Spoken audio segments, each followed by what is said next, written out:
And that is frightening. Our kids' lives depend on school administrators and liberal law enforcement leaders to wake up to the stark reality that good guys with guns stop bad ones.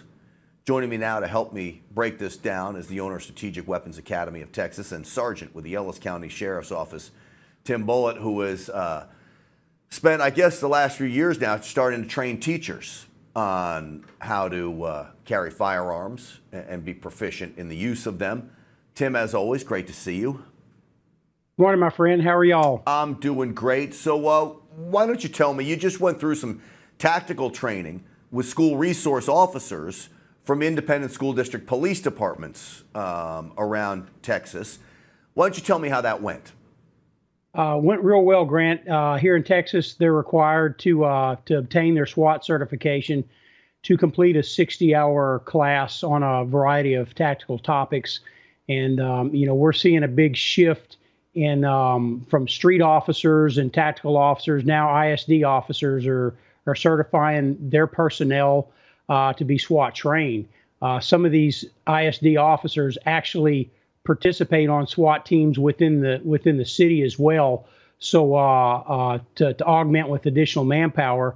But on the other hand, the ISD police chiefs are requiring that their police officers be trained to a level to where they can also deal with barricaded persons and hostage situations and even terrorist type scenarios should any of these occur in a school or develop as a result of an active shooter that's maybe gone barricade or something of that nature. All right, so you're in Texas, and I would hope that things are going to be a little bit brighter in this state, but I'm not convinced that it is. We've got some big cities here that are victim to the same big city politics that we see throughout the country. You got liberals in charge. They do not like the ideas of guns.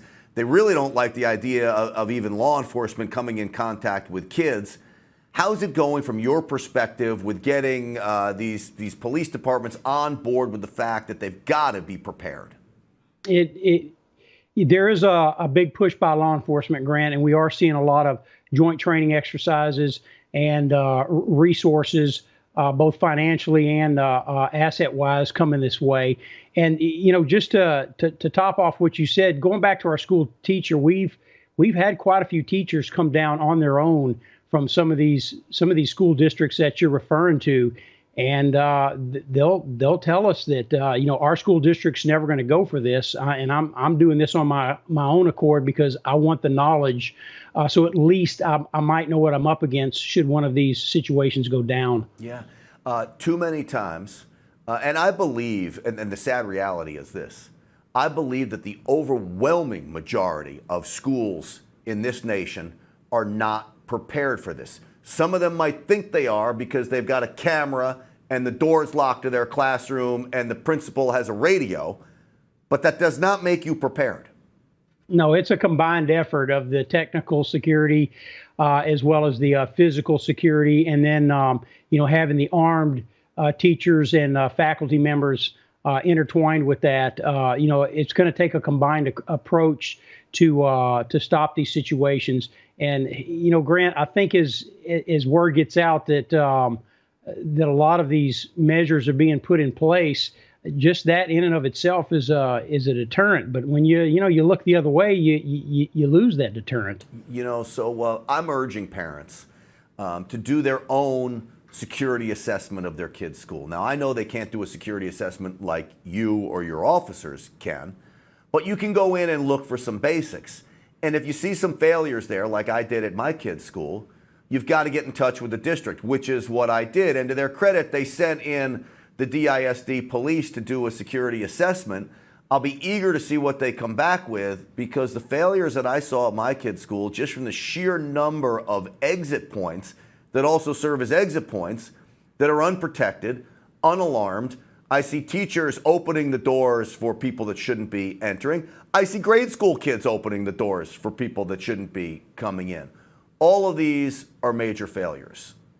And the sad part about it, Grant, is these surveys that you're mentioning are generally offered by police departments at no cost. I mean, every larger department now has experts that are trained to go out to businesses, schools, churches, et cetera, and give them the advice that they need, and it doesn't cost them anything. Down here in our county, and we're just one county away, the differences are huge. I've got to give a shout out to the ISD police chiefs down here for the work that they're doing to keep their officers trained. Budgets are increasing, manpower is increasing, and then again the Guardian program and the school marshal program are coming into play with some of the districts down here. So I feel like in my area that we're making progress on all fronts. If we could just get that to spread around the state.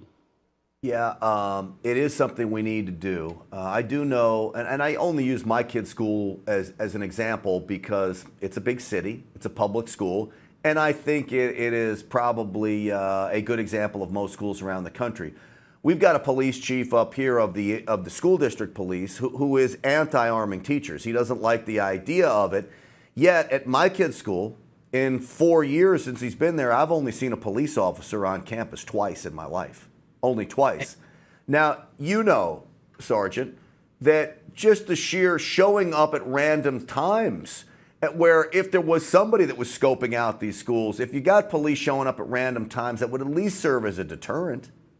Absolutely. Reaching out to the local police departments and getting them to stop by their schools as well. But, seeing the vehicles out there, seeing those officers out there directing traffic with their lights on, making the routine patrols that they do, having that vehicle making the mobile patrols around the school. Yes, that can be a powerful deterrent, not the only one, but it's just part of that combined approach. So, Grant, why the lax approach, I don't know, but it's going to take an abundance of parents, like yourself to get your voice heard, to at least attempt to put a stop to that. I know I would be screaming and hollering if my kid were in that school and I saw that lax of safety, as I'm sure you're about ready to do the same. Yeah, I certainly am. And I do believe that the principal and assistant principal are well-intentioned. But I ran through a bunch of the things we talk about on this program with them. They were basically silent until the point I got from them, boy, it sounds like you really know a lot about this. I wish they knew a lot about this. And I urged them to go to the NRA School Shield program. Truth is, I should have urged them to come down and take a class with you, because the more they can familiarize themselves with this, the better off our kids are. But I really believe it's going to be up to the parents themselves to mandate that this happens, because even since Parkland, as we come up on this anniversary, I don't think school districts are taking the action that they need. And you know that we love law enforcement at the NRA. We love it. But we saw in Parkland, that is a big sheriff's office in Broward County. Those officers or sheriff's deputies admitted that they had not had the training to go in a mass shooting event. They couldn't remember when the last time they had training. That's Broward County, Florida, for crying out loud. I'm hopeful that message gets out. I'm not convinced it is. And there's, no excuse. I mean, without knowing all the backstory, Grant, but, even our department here, we're not near the size of Broward County, but, we do a couple of times a year. We've implemented in-house rapid response that our training division conducts. That's, it's not a SWAT school, but it's for that initial first responder, and they're doing a fantastic job with it. There's too many resources to not, and what it's going to take is a large lawsuit, some case law coming down, mandating that, there's a failure to train both for police departments and for ISDs, just like there has been in other cases. And unfortunately, before it gets there, there's generally more bloodshed. To take the focus off the gun control, which isn't going to fix anything, people are going to have to get with the program. Yeah, they sure are. I can tell you the difference right now between Ellis County Sheriff's Office and the Broward County Sheriff's Office is you have a sheriff that's a conservative and is pro-freedom, and they had a sheriff that was just the opposite, that was a liberal and didn't believe in freedom. And so that, I believe, is the stark difference there. You look at reality of the situation and you train your deputies to be prepared for the reality that evil can come calling, and liberals want to ignore it. And I believe that's the bottom line. And the difference is, Grant, is because of that, and the attitude of, say, like our sheriff is, we go after the problem. We don't beat around the bush and try to bring in a lot of non-relevant issues is just address the problem, go after the problem, and if it's training, then get on it, take care of it. We can fix that. Well, that's called proactive policing, and that's why you guys have a great department, and we always appreciate you coming on. You got a great academy down there too, with what you're doing for teachers and keeping kids safe. Tim, it's always good to see you. Thank you. Thank you, Grant, and stay in the fight. Absolutely, never going to stop. Promise you that. All right, folks, that's going to do it for us at this hour. I'm Grant Stinchfield for NRATV. Thanks so much for watching.